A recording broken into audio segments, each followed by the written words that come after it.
Bonjour et bienvenue sur Histoire et contes avec Gaïa et Nala. Bonjour tout le monde. Je m'appelle Elaya. Et je m'appelle Medina. Et moi, Roro. สวัสดีค่ะยินดีต้อนรับสู่นิทานและเรื่องเล่ากับยาย่านาน่าค่ะ Alors aujourd'hui on va vous raconter une histoire. L'histoire de la chèvre de Monsieur Seguin. J'ai faim, miam miam. Je vais manger la chèvre. Blanquette et la chèvre de Monsieur Seguin, elle est trop mignonne. Après écouter l'histoire, tu vas changer d'avis. On va parler en français et vous savez aussi les sous-titres en thaïlandais et aussi le lien de film sur YouTube.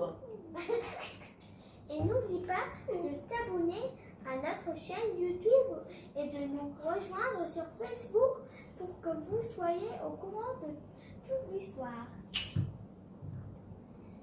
Alors, on va commencer. La chèvre de Monsieur Seguin. Monsieur Seguin avait déjà perdu 6 chèvres. Elles cassaient leurs cordes pour aller dans la montagne. Et là-haut, le loup les mangeait.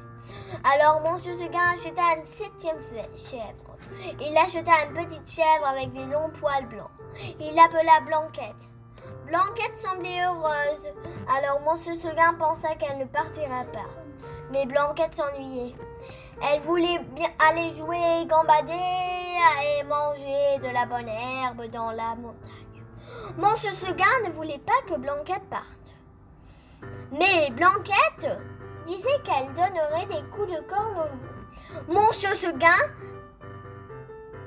expliquait que le loup s'en moquait et qu'il avait déjà mangé des chèvres plus grosses que Blanquette.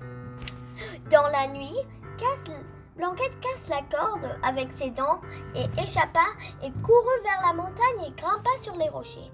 Blanquette entendit Monsieur Seguin crier « Reviens, mais reviens !» Mais Blanquette n'obéit pas.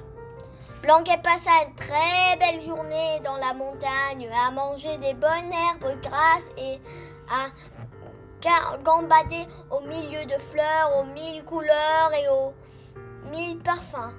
Elle courait après les papillons et sentait le vent frais et pur tout autour d'elle. Quelle magnifique journée!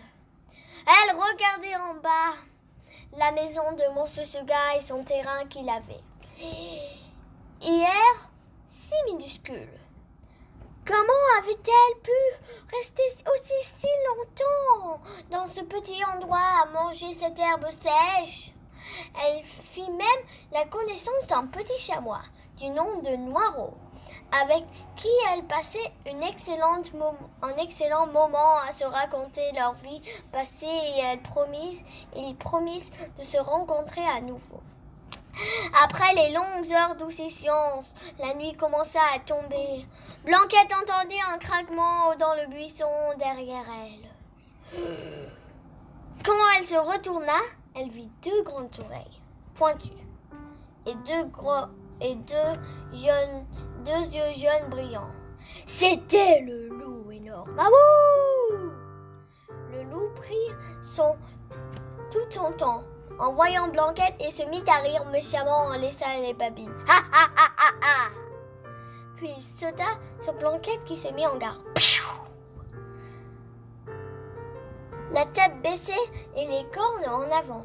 Blanquette fut courageuse et le loup recula plusieurs fois par peur de coups de corne de Blanquette. Mais le loup était trop fort et Blanquette s'affaiblit. Pouh! Blanquette était au bout de force, prête à capituler. C'est à ce moment-là que Monsieur Seguin arriva. Le loup fit fuir le loup avec son grand bâton de marche et sauva Blanquette d'une mort certaine. Boum! Tout le monde rentra à la ferme et Blanquette promit de rester sagement avec Monsieur Seguin pour le reste de l'existence. Et lui, bien, bisous, bye bye.